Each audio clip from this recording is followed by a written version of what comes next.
It's a Korean invasion. And no, I'm not talking about K-pop. I'm talking comic books. Hi everyone, I'm Carrie, aka NerdyGirlCreates, and welcome to my channel. Today we're going to talk about the recent announcement from Yen Press about bringing more Korean titles into publication here in the States. And this is great news because if you're not familiar with Korean comics, they're similar to manga, but they're called manhwa. And like manga, they have a bunch of different genres. If you want romance, you want fantasy, you want action, superheroes, slice of life. They have everything. And they started to become popular over here thanks to webtoons. But now a lot of the stories in webtoons have been moving into publication. For example, one of the most popular ones happens to be Solo Leveling, which I think it's coming up on its last volume soon. And I had reviewed it on my channel. It's great. Ablaze Comics also has the rights to The Breaker, which if you're a Cobra Kai fan, I highly recommend it. Also, there's Hellbound from Dark Horse Comics, which inspired a Netflix TV series. But yeah, this is great because this means more competition, and I'm always happy to see more options coming over here. And we need it, especially with the state of DC and Marvel. You just want other stuff to challenge what's going on with productivity and quality in the comic book industry, because we all know right now it's not the best. It isn't. So this announcement actually happened back in April at SakuraCon 2022. Yen Press announced a new imprint called Eyes Press, IZE, and it would be dedicated to Korean content. Now, what makes this also big news is because I mentioned K-pop earlier. They have a deal with Hybe.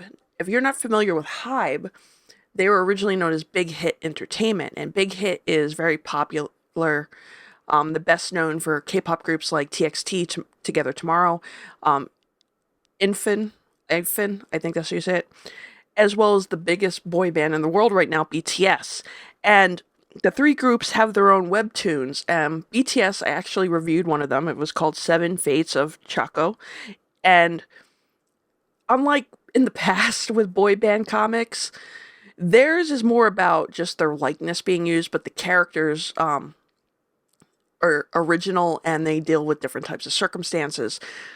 Seven Fates actually is a fantasy, and you should check it out. Check out my review on it. It is really interesting, and the art is amazing in it.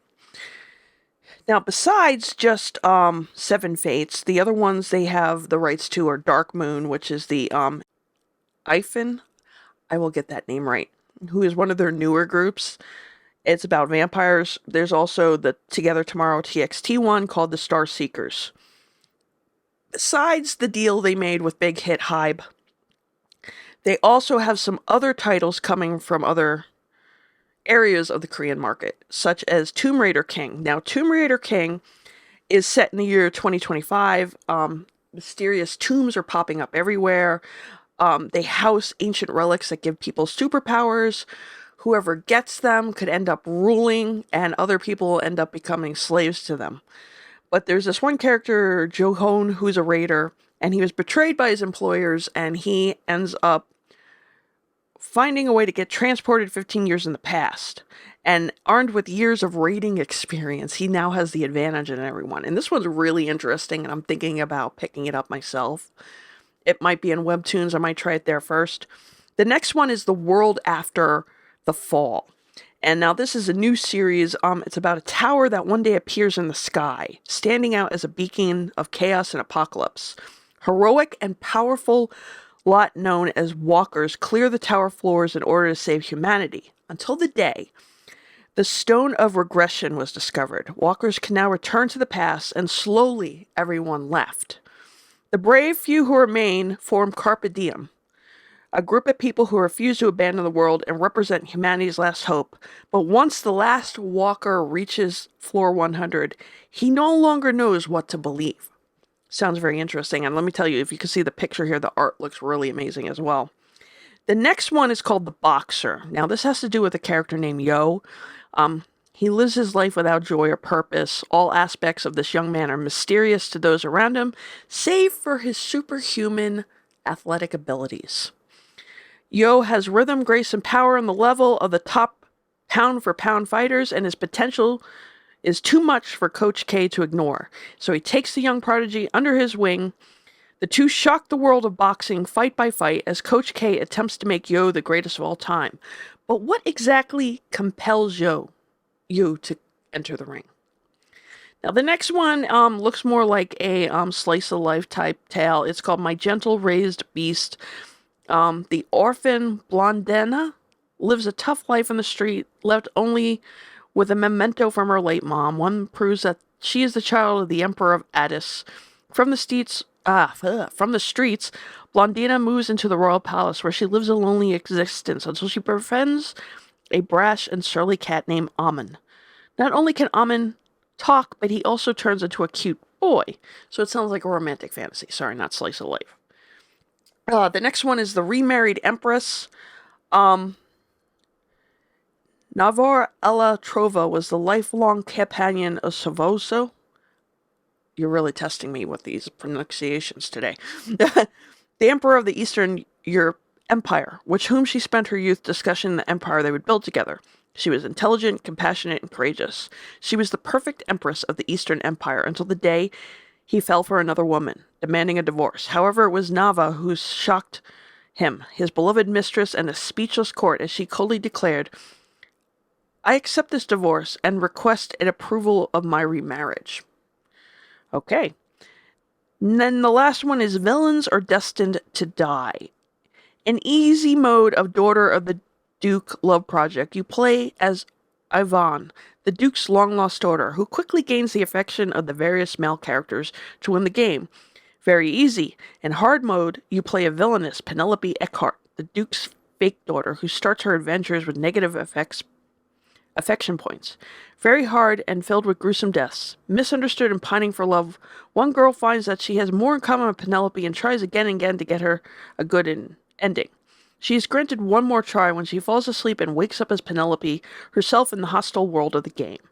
Now, from what I understand, this title is going to launch in fall, so these books will start releasing probably around that time. But this is really, really great. I mean, if you haven't tried manhwa, I would suggest it. There's a lot of it that's also in color, like Solo Leveling is definitely in color. Look, some of these look like they might be as well. The Breaker isn't, and neither is Hellbound, but the art is still really good on it. And I don't think you have to read, well, I know Breaker you have to read in the opposite direction, but the other ones you don't. So if you're like a little timid about manga, maybe give manhwa a try. And maybe start with some of these titles or look up webtoons. Check out, like I said before, Solo Leveling, Hellbound, The Breaker. Just name a few. And you can probably pick those up anywhere right now. So, yeah, more manhwa. So this means more competition in the market. I like it. And if you're a BTS fan, this is going to be great for you too. You're going to be able to get a hold of their webtoons in printed form. So Yen Press and its new imprint with Korean content. Wonder what's next. I know there has been some Chinese books. There's one that's really popular. Don't ask me to say the name. I know there's a Netflix show and it's more of a boy love book, but I cannot pronounce that to save my life. So I'm not even going to attempt it. But I know Blaze Comics. They have been getting different comics from different countries, including Korea, Japan, and more. So there's another one to keep an eye on.